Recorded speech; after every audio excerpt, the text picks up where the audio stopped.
Hi everyone, today I'm going to show you how to laminate your stickers. So I have a roll of laminate and I have cut sheets from that roll, and you're going to see me place that laminate sheet over this sticker paper and adhere that to the sticker paper before I cut the stickers out.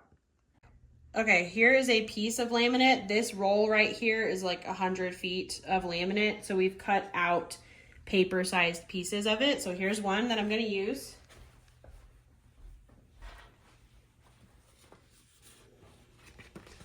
So I got the shiny side of the laminate right here.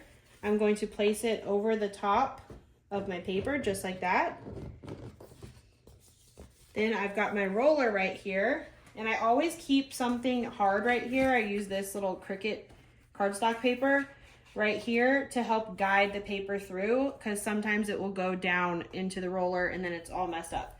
So that's why that's there. So I stick my two papers in here.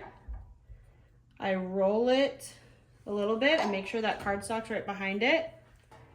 Then I peel over a little bit of the laminate, which sometimes it takes a while to get it started.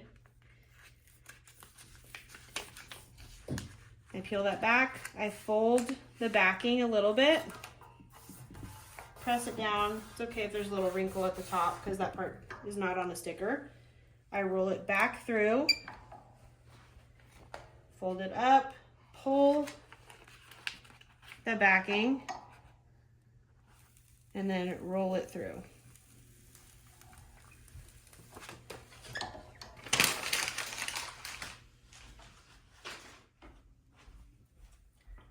So now my glossy paper now has a matte laminate over the top of it.